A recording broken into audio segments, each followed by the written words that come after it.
This is going to be another installment of the mechanics series. It's been a long time, but let's get right into it. So I've been asked, how do I move around while sustaining so well? This is actually very in-depth mechanical aspect of the game that many don't even know about, probably don't even know exists or affects them all the time.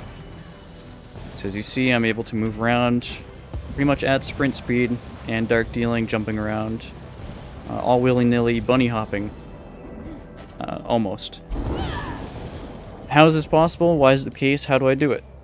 Well, how is it possible? It comes down to the different types of terrain in the game. As you see right here, I'm on the flat terrain, and over here is the uneven terrain, we'll call it that.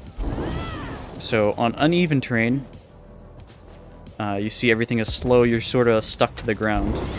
If you jump, you move really slow. Even if you're sprinting and you jump, you move really slow. For some reason, you don't get that sprint jump speed as you would think.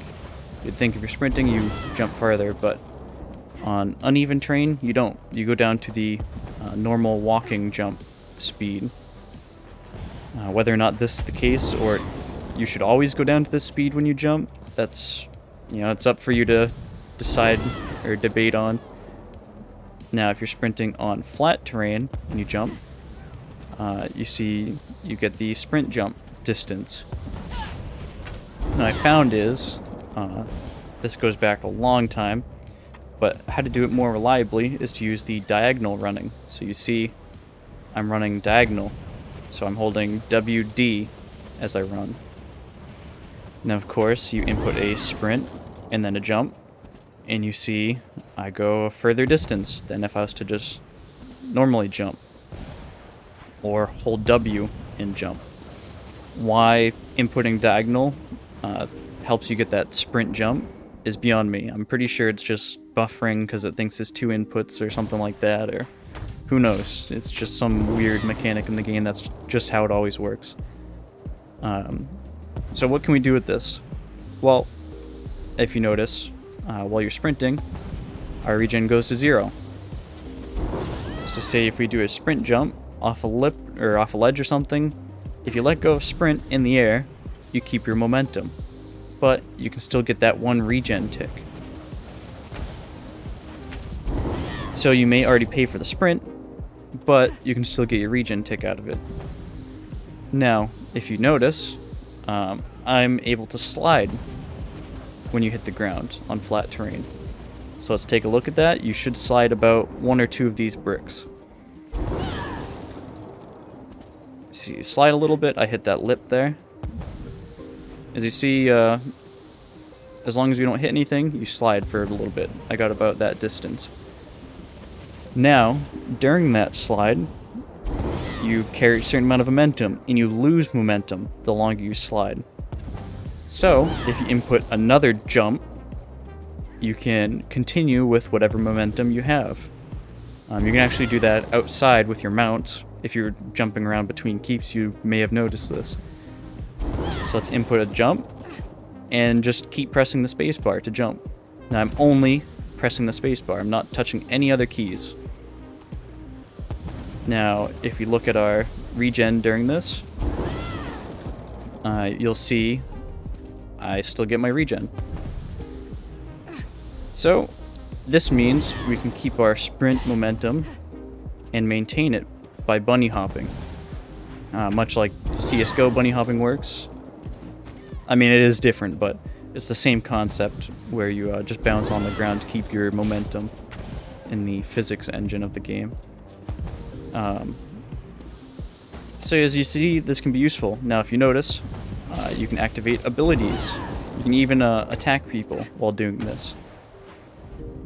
So, one way is Stamsork, and I'm sure, Warden would have Netch. There's plenty of other abilities, but as Stamsork, we have this cast time, but we can also jump while casting Dark Deal. So, if you combine these, sprint jump, you can cast Dark Deal while bunny hopping. So it's one way to move at sprint speed, get your regen tick, and get your Dark Deal off. You save a lot of stamina this way.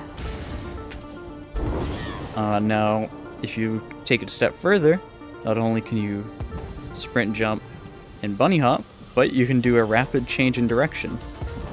So say you're running along a wall, you want a dark deal, but you want to keep running away, you can sprint jump, dark deal, land inside, and then bounce off in a different direction. I can attempt this, but honestly I haven't played the game in a very long time, so I don't know how it's going to go. Let's see this in action. As you see, I can bunny hop along the wall, get my momentum back. I messed it up there, but you can see the main concept of what we're how the physics works in ESO. Of course, I'm just completely out of practice, so all this looks like complete garbage, but you know, take it with a grain of salt. You're gonna have to go through and practice this, see it for yourself. It's not the easiest thing to do, I'm not gonna lie about that, but yeah, you can see the applications of where this may be useful, and it's definitely one of those things you just kind of practice. Quick terrain rundown. Obviously you saw that's flat terrain, you can see this is flat terrain. Staircases do not count as flat terrain. Matter of fact, let's see if we can hit one. If you land on one or try to slide into one, you'll notice you lose all your momentum. So there, you see I hit it and my slide was cut short, only this distance. So if that happens, you're gonna have to go back to sprinting, or typically if I hit one of these, I'll roll dodge, get my speed back, and then go back to bouncing around there, roll dodge. I saw I was gonna hit it. And you see how you sort of tie these things together and string your jumps and sort of connect everything.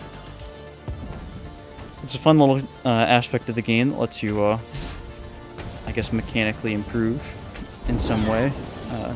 All these methods seem to be dying out in ESO as the movement of the game slows down and the game in general slows down to a, I guess, more stat or newer player-friendly game, but that rant is for another time. So yeah, practice this, have fun, peace.